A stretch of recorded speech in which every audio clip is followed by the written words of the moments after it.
Well, just starting out, obviously a very busy year for you between campaigning, getting reelected.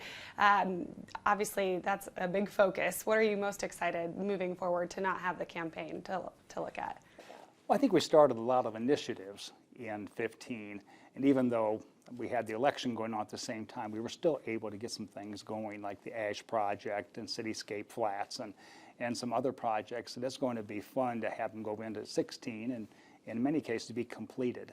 So that's going to be the fun part of what we started in 15, see them completed in 16. Will it be nice to be able to focus solely on that and not have to worry about a campaign? Campaign years are always tough, and no matter if you're running for city council or mayor or governor or whatever, it takes a lot of time and takes you away from your family, and so it's quite a commitment running for office, and to try to juggle that with running the city sometimes was rather stressful, long days, but it was well worth it. I'd imagine. And moving on to the Ash Project, some exciting announcements in the last few weeks with some businesses that are planning to move in there. Any word on a residential component to that? Well, we're still working on that. I know it's, I sound like a broken record when I say that, but it's been very important to me and to the administration to make sure that every I is dotted, every T is crossed before we commit to spending taxpayers' dollars. This is a very complex project. It's about a $40 million project, and we've had several developers interested in it, and we've worked with several of them. We're now down to one that we're very interested in, but we have to make sure that he has the financial wherewithal to be able to take this to completion. So I want to make sure that he's got either the finances in place or enough guarantees and commitments by others or by financial institutions to raise my comfort level enough to be able to say to the citizens of Fort Wayne, we have a project, we have a developer that's going to take place in downtown Fort Wayne, and it's going to be for the betterment of our community. And until I'm satisfied, I can't go any further. So would that be the major announcement that was mentioned in State of the City? That'll be a good project, right? Okay, wonderful. And the parking garage is moving forward. The parking garage actually will be available probably within a month for people to begin using it. And we already have a lot of people wanting to commit to utilizing certain spaces. It's a beautiful garage. If you get a chance, you should go through it. Of course, we're going to have some retail on the first floor as well, like Lake City Bank is already committed to using part of the first floor. We have a new restaurant that's been announced that's going to be moving in on the first floor. So we already have a level of excitement that's coming from the private sector as far as wanting to be a part of that particular development. Of course, Tim Ash himself and all of his employees will be relocating downtown within the next year, so it'll be very nice. Well, so within the next year, I know we had initially heard May 2016 as kind of the opening date, so is that since delayed a little bit? A little bit, but again, realizing that a lot of what the city decided to invest in 2000, at the end of 2014 and throughout 2015 is for the most part coming to completion, coming to fruition in 2016. It's going to make 2016 a very, very fun year as far as seeing all these things come to an end. So if you had to put kind of a date or a time stamp on it, when do you think, if you can estimate, Ash will be totally done? I would say by this summer. This summer, 2016. Right. Well, the fact that the garage is finished and they're already beginning to lay the groundwork for all of the retail on the first floor, and Tim Ash and his staff are already beginning to lay out the office space on the next couple of floors. I think it's going to move, once they really get going, I think it'll move relatively quickly. Anything else with Ash that you can give us? Any tidbits or any sneak peeks that we might not know about? I think the Ash project, not only the office space, but ultimately the residential, I think the Cityscape Flats next to Parkview Field, the new restaurants that are looking downtown, I think within a year or so, we're going to see a real transformation of downtown Fort Wayne. The entire cityscape for downtown, I think it's going to change significantly. It's a lot different than what it used to be. And I know a huge focus of yours throughout your terms has been the downtown development piece. Unquestionably. When I first became mayor, I realized that downtown Fort Wayne, the downtown of any community, is really the heart of that community. If you don't have a thriving, vibrant, exciting downtown, employers are not going to invest in your community because they've got no place to go. Visitors aren't going to come in because they've got no place to go. In your own community, if they don't have a downtown that they're proud of, many of them won't stay. They're going to go to some place that's exciting, that has a nightlife, that has some housing opportunities downtown, that offer places to work downtown, that have a strong business community downtown. So that's been my primary area of focus, and that's the reason I've done that, because from that core of a city, you begin to expand out, and you begin to expand and invest more outside of the downtown itself. That's why we're spending millions of dollars now in neighborhoods, because we have got the private sector excited about downtown. We're creating public and private partnerships. We've got foundations now investing in downtown. We've got state now helping us invest in our downtown through our cities initiative. So all that is taking place for our downtown. Now it's time, and it has been for the last couple of years, to step out of the downtown area and go into our neighborhoods. So we're investing heavily in that now. With riverfront development, should we expect to see some actual construction in the next year? I don't think you're going to see much construction in the next year because we have a lot of land to be cleared. We have buildings to buy. Those buildings have to be demolished. The property has to be prepared. We have to do a lot of soil core borings to make sure that the riverbank itself can support structures. We have to be working with the EPA and with the DNR and other agencies to make sure that we don't disturb any type of vegetation that the state considers important for rivers or any life in the river itself. So there's a lot of, well, excuse the pun, bridges that have to be crossed in order to make sure that the next level of development, which would be the actual boardwalk and the promenade and the buildings themselves, that all of that's ready to go. So it's probably going to take a year or 18 months to get all that ready. Right, and I know that's your priority. We also talked about the downtown arena, and I know that downtown or Greater Fort Wayne is very excited about that. What are your thoughts so far? Well, it's a very exciting project. At least philosophically, I think it's kind of neat. But because the study came back and recommended that we take a better look at that, we put together a committee. Chuck Surak chairs that committee. There's about 15 people representing all facets of our community, a lot of businessmen and businesswomen, members from the neighborhoods, all walks of life are represented on this committee. And they've been taking their time. They've been working at it now for about 9 months. And they've got it broken down into subcommittees, looking at logistics, looking at capital formation, looking at sustainability. So they're trying to do the real due diligence that's necessary to be able to come back with a recommendation. It may be that, yes, we should do something and let's take it to the next level. Or they may say, you know, it sounds good, but no. Or they may say it's a great project, but not now. Let's see what the next year or 2 or 3 holds before we invest in this. So there's a number of possibilities there, but I'll be very excited. I think they're going to come back probably within the next couple of months with some type of recommendation. And moving on to City Council, very Republican dominated, right. 7 out of 9 seats. Right. I know right after the election you said your biggest priority there was to just meet, have conversations, right. kind of lay that framework. Has that happened? Yes, I've met with all 4 new council members. In fact, I've met with even more than that, but I have made it a point to meet with the new council members. I've shared with them some of my vision for the city and some of my goals and aspirations for the community, and they've shared with me some of theirs. And for the most part, we agree with where we want to take the city. Unquestionably, there'll be some periods of discussion and debate on certain issues, but that's okay. I think that form of checks and balances is fine. But what it's going to do more than anything is to make me really be able to prove to them financially and otherwise that the direction we want to take the city is the right direction. But they're all fine men, and I'm going to enjoy working with them, I'm sure. Challenges working with a council that is a different party than yourself? For the first year or two, I think there was a significant learning curve. I know when I was on city council, it took several years to be able to learn the process, to learn the names of individuals that you're going to be working with your state legislature, in some cases the federal legislature, because we do deal with state and federal dollars. So there's a lot of players involved, and there's a lot of names to remember, and a lot of relationships to be made. So that first year or two, there's a lot of learning that has to take place.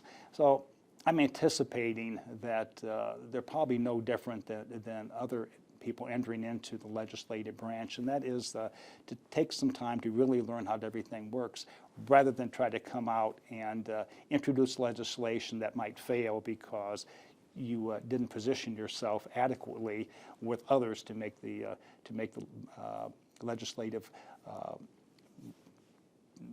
the legislation strong enough to pass. And in addition to all the exciting downtown development and projects there, are there any certain things you have kind of on the checklist to get accomplished with council in the next year? One of the areas that obviously I'm very concerned about is public safety, especially in light of what's going on in our country today. Almost every mayor is very sensitive to that, and I'm no different. We have to make sure that we have an adequate police force and fire department to meet the needs of our community. In January, we're going to be starting a new firefighters class, and we'll probably have another one next June. We have a lot of firefighters who are retiring. Plus, our community is growing. We have more and more subdivisions being built, and we have to make sure we have an adequate force to take care of them, both in the fire department as well as the police department. We're also adding additional training for all of them, particularly, again, in light of what's going on in our role today. So public safety is going to be probably the first and foremost on my agenda, to make sure we have those areas in place. You mentioned the riverfront. We have to make sure that continues to move forward. And now with the new city's initiative money coming to our community, the $42 million, that'll be spread out throughout Northeast Indiana, but a lot of it will be coming to our immediate area. And we'll have to make sure that we've got sufficient projects in place to allow them to release the money for those, because it does have to go through an approval process. We got the money approved, but we still have to get the projects approved, and it has to go through a series of hearings before that money is released. But that's going to be very important for sure. Economic development, I think for the most part, our employers are happy. They seem to be growing. That's a good move, and our unemployment is down, so we're excited about that. We talk about our downtown, and I think we're moving well there. City utilities, we finally finished up all of the aqua. It's a mouthful, isn't It it? is aqua acquisition in 2015. So we've got that out of the way, but we're going to be preparing now for the new tunnel that'll be built under our city to complete our need to make sure that all of the sewer problems in our community have been addressed properly. In infrastructure and all of those. We have about 6 or 7 areas of concentration that every mayor looks at, and I think we've got some pretty good plans in place for all of those. You mentioned public safety, and I want to kind of switch gears a little bit with crime. Last year, 14 homicides, this year, 27, so it did jump quite a bit. What do you think it'll take to get those numbers lower again? I don't know if we're ever going to get them a lot lower. If you take a look at the last 10 years in the city of Fort Wayne, unfortunately, 24 to 27 is about the average. We had a very good year in 2014. We had a spike in 2013. It does go up and down, but if you look at it, that's about our average for a city of 250,000 people. We never want any homicides, but unfortunately, in the world that we live in, there are going to be tragic situations that occur. But I think that our police department is doing the very best they can do. We do have certain elements in this community that causes some grave concern. But I think that our police department's very well aware of that, and we have great partnerships with the county police and the state police and the FBI and other agencies that we try to stay on top of it as best we can. And I know the public safety director position with Rusty York was a big topic during the campaign and the election, and you've said, you know, as long as Rusty wants that job, it's his. What do you see for the future for that position? Obviously, I want to make sure that our police department and fire department is doing the very best they can do. And also, our animal control division falls underneath that, and 911 falls underneath that. So he's got quite an area of responsibility. So we're going to, I want to make sure that all of that is in place before we make any move at all. And a big part of that will be Rusty's own decision as to whether or not he feels that that position is still needed. Now, a couple other things with the police department, that community relations division, and other ways to kind of not change the image, but just make it a little bit better, also on your list.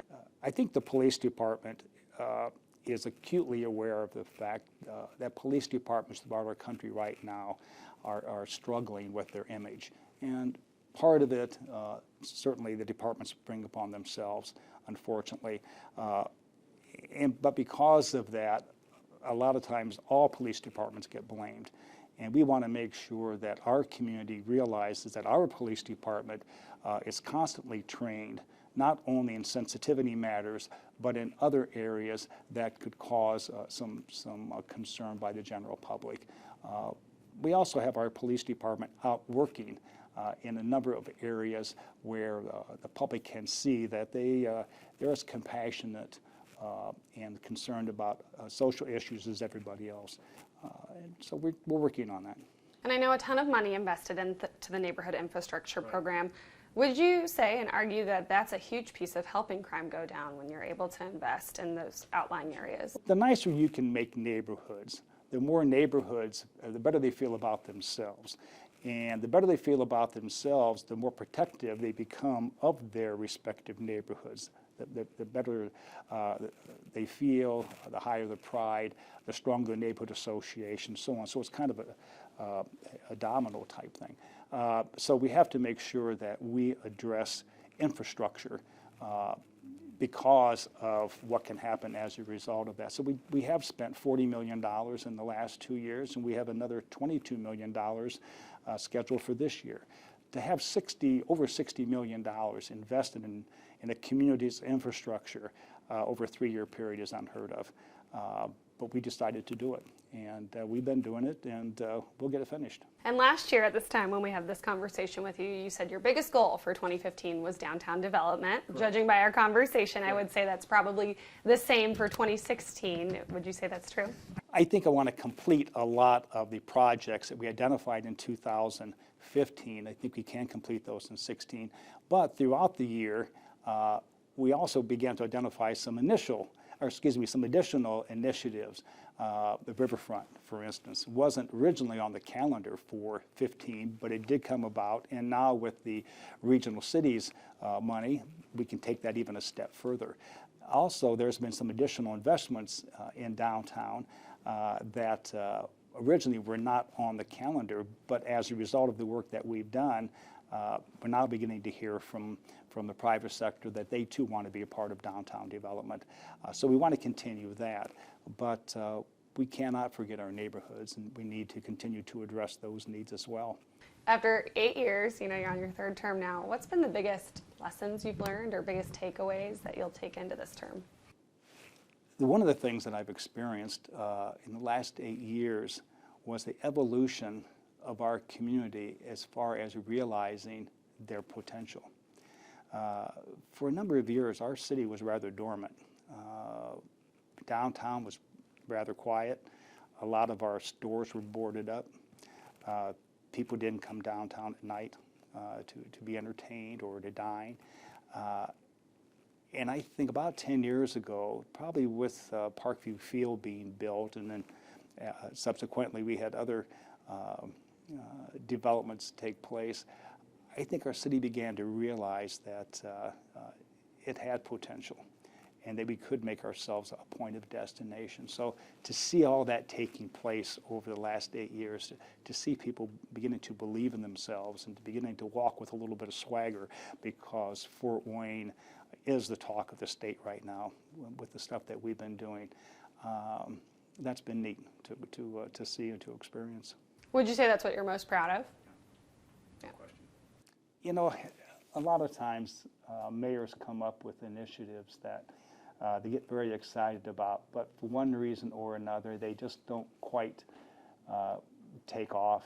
They don't really sustain themselves. That's one of them that I thought would take off and be stronger than it ended up being. But I think the reason for that is we were competing with a number of other initiatives, and I think most people got involved in the other ones, and there wasn't really any driving reason to get involved in ours.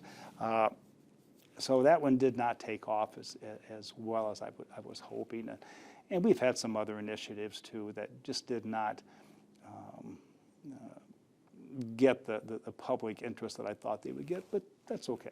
I'd rather try it and have it challenged rather than not try at all. Absolutely. And speaking of challenges, what would you say, or what do you foresee being the biggest hardship or challenge in the next year for you? South part of town.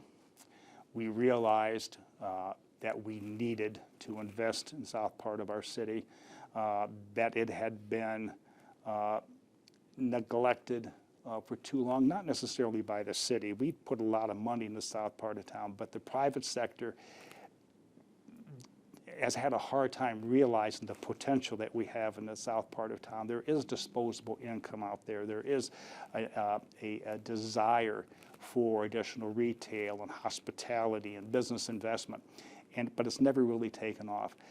So I think my biggest challenge as the mayor and my administration's biggest challenge is going to be to convince the private sector to invest in the south part of our town that has got a tremendous amount of potential, but we need to have that investment.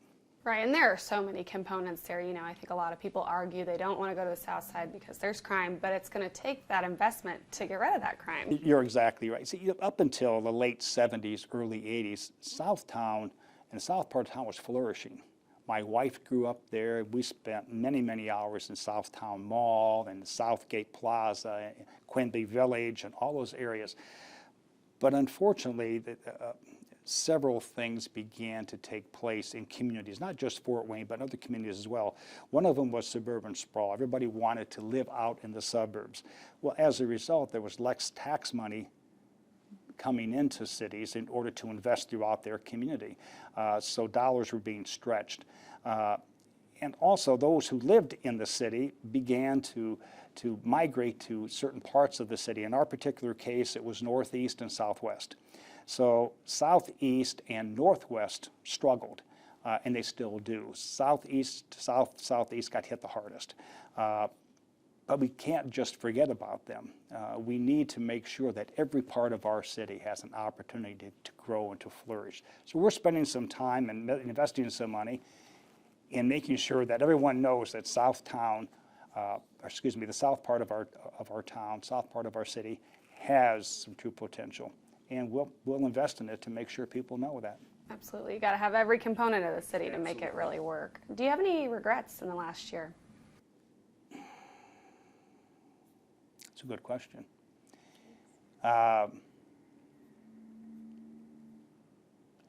Actually, I think our city has done relatively well. Again, you always want it to do better. And I mentioned the south part of town. I wish that we would have done better as far as marketing it to the private sector. I wish some of my initiatives like fighting for a fitter fort and other things would have taken off better. But that's just part of the job. Those things happen. But I think overall, I think our city's done pretty well. When you go out and talk to people, what would you say is the biggest misunderstanding people have about your position or expect of you that is just not realistic? Well, that, and probably one of the regrets that I have is that I can't do more. mayors are limited a lot of times in what they can do, either for financial reasons or legislative reasons. So you can't always do what you want to do, and that hurts. When people come into my office or I meet them walking through neighborhoods or the emails that I get, there are always needs in our community, and many of them there's nothing I can do. And it's hard to tell people no, because I know their problem is very real, and it's a need that they have that they're very passionate about. But sometimes I have to tell them no, and that's hard. That's probably the hardest part of the job. And it's hard, I'd imagine, to not take things personally, to get that tough skin. Yeah, and I don't think. Let me rephrase it. If your skin gets so thick that it doesn't bother you, then you shouldn't be in that position. You need to be constantly sensitive and constantly aware of what's going on in the community as far as social ills. You need to be compassionate and understand what people are going through when they have a particular need or desire. And it has to hurt when you have to say no. If it doesn't hurt, then you're in the wrong job. How do you feel that this position, this office experience has changed you? I think it's made me acutely aware that there are problems much, much bigger than the problems I have. We are a community, that it does take a village, if you will, to address a lot of the needs of our city. And being in the mayor's office increases that tenfold. All right, I think my final question, biggest takeaway from 2015, what you're most excited for 2016? I think changing the skyline of downtown. We've worked very hard to make downtown Fort Wayne something different, something unique, something exciting. And I think we're going to see a lot of that take place in 2016 and some additional development as well. And I think that could do nothing but add to the value of our city.